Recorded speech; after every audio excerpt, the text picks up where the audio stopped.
Ranjan legal hub के इस platform पर आप लोगों का एक बार फिर से स्वागत है।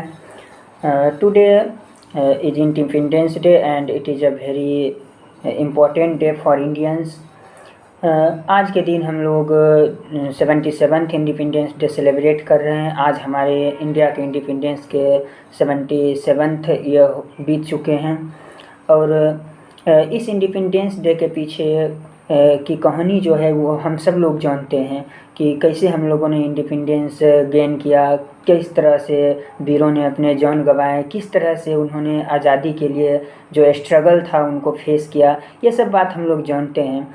बट आज हम इस इंडिपेंडेंस डे के बारे में कुछ एक्ट के पॉइंट ऑफ व्यू से जानेंगे। कुछ इम्पोर्टेंट बात जो है एक्ट के पॉइंट ऑफ व्यू से क्या क्या है वो सब बात हम जानेंगे। Because act is a very important for the lawyers. और हम लोग जानते हैं कि आज़ादी को दिलाने के लिए, आज़ादी के स्ट्रगल जो थे उसको फेस करने के लिए बहुत सारे लॉयर्स की बहुत ही ज़्यादा भूमिका थी हमारे इस इंडिपेंडेंस को गेन करने में। एंशिएंट इंडिया जो था वो वैश्विक व्यापार का एक हब था। इंडिया जो था एक डेवलप्ड कंट्री के रूप में जाना जाता था। इंडिया को एक डेवलप्ड कंट्री के रूप में कंसीडर किया जाता था, जो कि अभी भी नहीं है। अभी भी इंडिया कंसीडर किया जाता है as a developing country. But in the ancient time India is consider as a developed country. इसे सोने की चिड़िया कहा जाता था, इसलिए यहाँ विजिट करने के लिए बहुत सारे जो फॉरेनर्स हैं वो आते थे और यहाँ व्यापार करने। एक ब्रिटिश का कंपनी था, ब्रिटिश के द्वारा इस्टेब्लिश किया गया कंपनी था जिसे कि ईस्ट इंडिया कंपनी के नाम से जानते हैं। वो भी यहाँ पर विजिट करने के लिए और व्यापार करने के उद्देश्य से ही आया था। ईस्ट इंडिया कंपनी का जो भी था ईस्ट इंडिया कंपनी, उसका जो फॉर्मेशन था वो ईस्ट इंडिया कंपनी जो था ब्रिटिश गवर्नमेंट के द्वारा पारित किया गया एक ऑर्गेनाइजेशन था। इसका जो फॉर्मेशन था वो 31 दिसंबर 1600 को किया गया था, यानी कि 1600 ईस्वी में इसकी फॉर्मेशन होती है, जो कि इसका फॉर्मेशन ब्रिटेन में ही होता है और ये ब्रिटिशर्स का एक ऑर्गेनाइजेशन के रूप में काम करता है। In 1760 East India company get permission to fought battle and established their colony in foreign country by Charles II। Charles second जो थे उस समय का ब्रिटिश सम्राट था और इसके बाद ईस्ट इंडिया कंपनी इंडिया के सूरत नामक शहर में, जो कि गुजरात के साइड पड़ता है, वहाँ पर आकर के 1608 ईस्वी में आते हैं वहाँ पर और अपना बिजनेस इस्टेब्लिश करते हैं with the permission of the king Jahangir. Jahangir का इंडिया पर शासन था उस समय ये आते हैं और सूरत में आकर के अपना बिजनेस को इस्टेब्लिश करते हैं। जहांगीर से परमिशन ले लेते हैं कि हम यहाँ पर बिजनेस करना चाहते हैं। जहांगीर जो था उस समय इंडिया पर रूल कर रहा था। अब धीरे धीरे जब ईस्ट इंडिया कंपनी अपना व्यापार करने लगे तो व्यापार करते करते इन्होंने अपनी सुरक्षा के लिए सेना रखना प्रारंभ कर दिया। ये कहते थे कि हम सेना को रखेंगे और अपनी सुरक्षा के लिए हम सेना को रख रहे हैं, ताकि हमारा जो यहाँ पर कच्चा माल आता है, जो भी कच्चा सामग्री आता है, जो भी प्रोडक्ट आता है, वो सब ना कोई चुरा सके ना कोई छीन सके, इसी सब के लिए हम सेना रखेंगे। तो उसको इंडिया से ये भी परमिशन मिल गया कि ठीक है आप सेना को रखिए। और धीरे धीरे उसने अपनी पावर को बढ़ाया और 1757 जबकि ईस्ट इंडिया कंपनी आया और इंडिया पर कंट्रोल करना चाहा तो 1757 में बैटल ऑफ प्लासी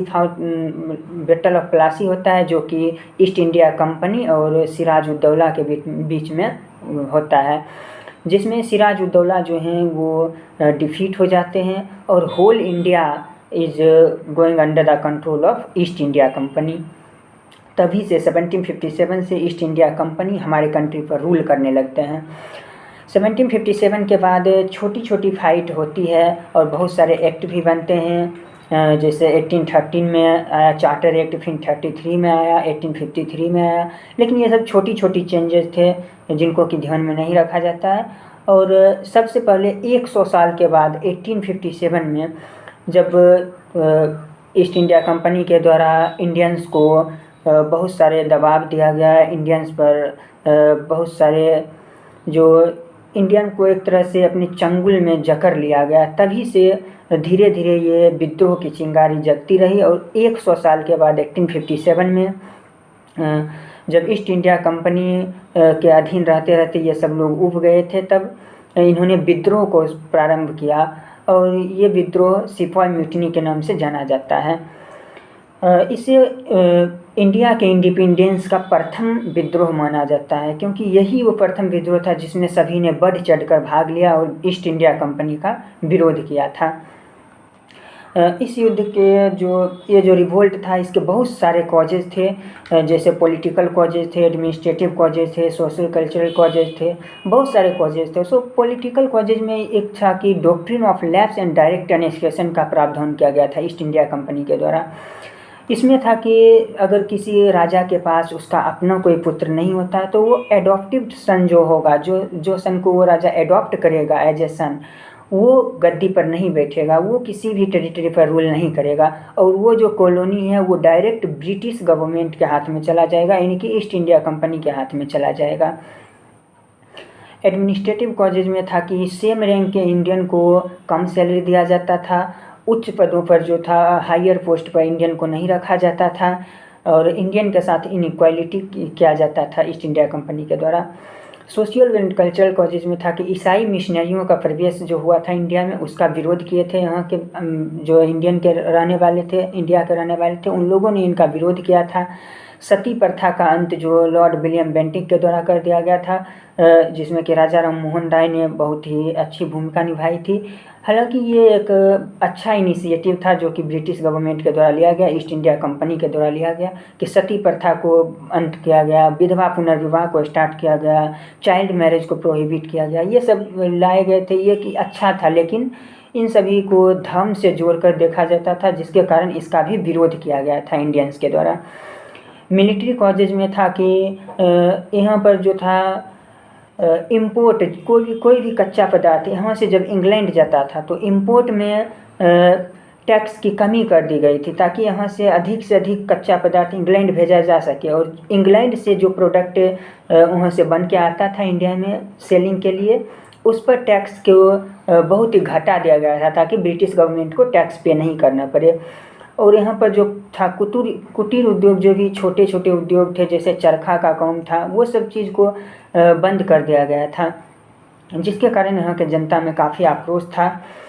और इसका एक इमीडिएट कॉज बना कि चर्बी वाले कार्ट्रिजेज का उपयोग किया गया था ईस्ट इंडिया कंपनी के द्वारा, और इसमें ये र्यूमर फैला दिया गया कि ये जो चर्बी जो बनाया जाता है कार्ट्रिजेज पर जो लगाया जाता है, ये गाय और सूअर के चर्बी को मिला करके बनाया जाता है, जो कि गाय prohibit in Indian society, Indian Hindu society, and सूअर is prohibited in pig is prohibited under the Muslim community. So दोनों धर्म में एक तरह का प्रोहिबिटेड चीज़ को यूज किया जा रहा है, ऐसा र्यूमर फैला दिया गया, जिसके कारण ये एक बहुत ही इमीडिएट कारण बना और बहुत ही ठोस कारण बना। इन्हीं इमीडिएट कारण से जो था मंगल पांडे नामक सिपाही जो थे, वो बैरकपुर छावनी में अपने 2 सीनियर अफसरों को गोली मारकर हत्या कर दी थी, जिसके लिए उन्हें फांसी हो गया। इसी के बाद जो सभी भारतीय थे वो जागरूक हुए और उन्होंने सोचा कि जब मंगल पांडे देश के लिए शहीद हो सकता है, जब वो ईस्ट इंडिया कंपनी का विरोध कर सकता है, तो हम लोग भी कर सकते हैं और हम लोग भी इसका विरोध करेंगे, अपने अधिकार के लिए हम भी लड़ेंगे। यह विद्रोह जो था पूरे इंडिया में फैल गया, बट फिर भी यह अनसक्सेसफुल रहा। Unfortunately this is unsuccessful. अगर ये विद्रोह सक्सेसफुल हो जाता तो 1857 में ही हमें आज़ादी मिल जाती। इसके जो अनसक्सेसफुल के भी बहुत सारे कारण थे, क्योंकि यहाँ पर जो भी आ रहे थे लड़ने के लिए, सभी अपना स्वार्थ को लेकर लड़ रहे थे, सभी अपने अपने भलाई के लिए लड़ रहे थे, कोई एक कुशल नेतृत्व करता नहीं था। और जो देसी शासक थे, जो वहाँ के कॉलोनी के जो वहाँ के किंग थे, उसके द्वारा भी विद्रोह को दबाने में ईस्ट इंडिया कंपनी की सहायता की गई थी। और इसके परिणाम क्या हुए कि 1857 के बाद, जो 1857 का रिवोल्ट हुआ, उसके बाद ब्रिटिश गवर्नमेंट को यह पता चला कि इंडिया ने रिवोल्ट कर दिया है ईस्ट इंडिया कंपनी के खिलाफ। तो उन्होंने इसका दोष ईस्ट इंडिया कंपनी को ही माना। उन्होंने माना कि ईस्ट इंडिया कंपनी ठीक से रूल नहीं कर रहा है, ज़्यादा एग्रेसिव होकर के वहाँ पर शासन कर रहा है, और 1858 का गवर्नमेंट ऑफ इंडिया एक्ट पारित करता है। तो इस गवर्नमेंट ऑफ इंडिया एक्ट में बहुत सारे प्रावधान दिए गए। इसके माध्यम से ईस्ट इंडिया कंपनी को समाप्त कर दिया गया और भारत का जो शासन व्यवस्था था वो डायरेक्ट ब्रिटिश क्राउन के हाथ में चला गया। ब्रिटिश क्राउन अब डायरेक्ट ब्रिटेन से ही इंडिया पर कंट्रोल कर रहे थे। इसी एक्ट के माध्यम से इस एक्ट के माध्यम से बेसिकली ये था कि इंडियंस को थोड़ा सा लोभ दो, ताकि उनको लगे कि हाँ, मेरे लिए भी ये जो था ब्रिटिश गवर्नमेंट ये मेरे लिए भी काम कर रहा है, और ये इस तरह का विद्रोह नहीं कर पाए। इस एक्ट के माध्यम से भारतीय सचिव की स्थापना की गई थी, जिसमें 15 मेंबर्स थे, और वाइसरॉय जो था उसका एजेंट बनाया गया था। गवर्नर जनरल और वाइसरॉय को नियुक्त किया गया, लेकिन दोनों एक ही आदमी थे। बोर्ड ऑफ कंट्रोल और कोर्ट ऑफ डायरेक्टर नामक जो ऑर्गेनाइजेशन था उसको भी समाप्त कर दिया गया था। जब भारतीयों को थोड़ी सी छूट मिली, थोड़ी सी इसे अपने अधिकार के लिए लड़ने पर इसे थोड़ा सा अधिकार दिया गया, तो इन्हें लगा कि हम अगर और विद्रोह करेंगे और ईस्ट इंडिया कंपनी तो अब ख़त्म हो चुका है, और हम ब्रिटिश गवर्नमेंट से अगर कुछ मांगेंगे तो हमें ज़रूर मिलेगी। तो फिर इन लोगों ने अपना प्रस्ताव रखा है ब्रिटिश गवर्नमेंट का आगे, और फलस्वरूप जो था 1861 में इंडियन काउंसिल एक्ट पारित किया गया ब्रिटिश गवर्नमेंट के द्वारा। इसमें जो था इंडियन को कर्मचारी जो भी था कार्यकारी परिषद में नॉन गवर्नमेंटल मेंबर के रूप में भाग लेने की स्वतंत्रता दी गई। पोर्टफोलियो सिस्टम को अडॉप्ट किया गया। डिसेंट्रलाइजेशन ऑफ पावर की शुरुआत की गई। बट इससे भी जब इंडियन सेटिस्फाइड नहीं हुए तो 1892 में इंडियन काउंसिल एक्ट फिर से पारित किया गया, इसी में जो था अमेंडमेंट करके। 1892 के काउंसिल एक्ट में लेजिस्लेटिव असेंबली के संख्या में वृद्धि किया गया, और बजट पर चर्चा और सरकार से सवाल करने का अधिकार इंडियंस को दिया जाने लगा।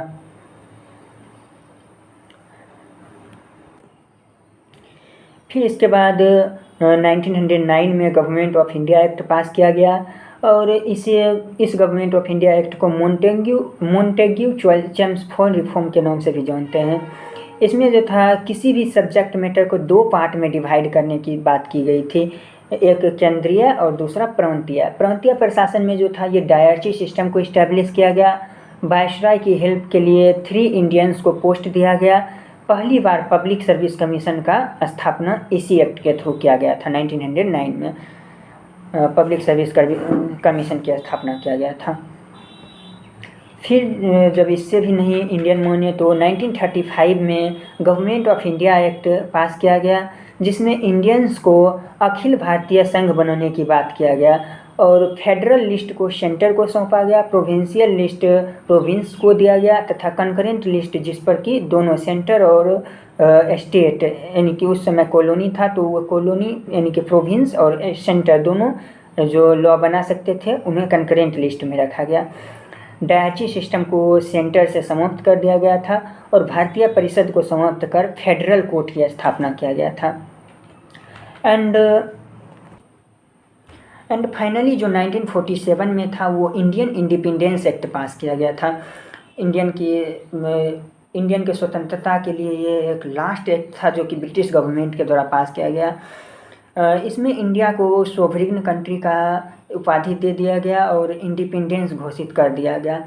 वाइसरॉय और गवर्नर को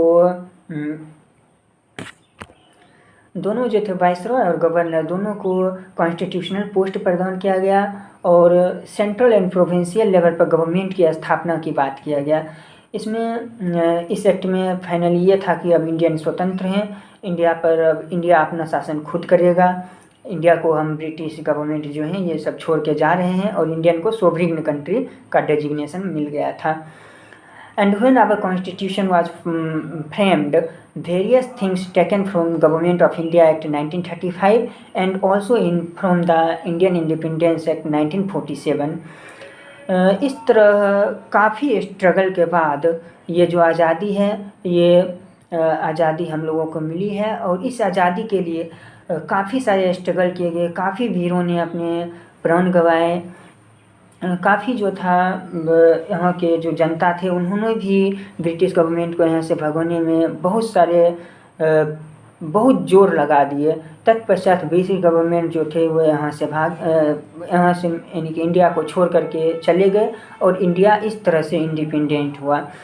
सो आज तक हम लोग जानते थे कि इसके पीछे कितना जो लड़ाई हुआ, जालियांवाला बाग हत्याकांड, ये सब कुछ हम लोग जान रहे हैं। आज हम इसको एक्ट के थ्रू डिस्कस किए हैं ताकि जो एक्ट है उसका एक ओवरव्यू हमारे माइंड में आ जाए। So that's all about the Indian independence day and this is written in golden letter in our country's history. So that's all, thank you.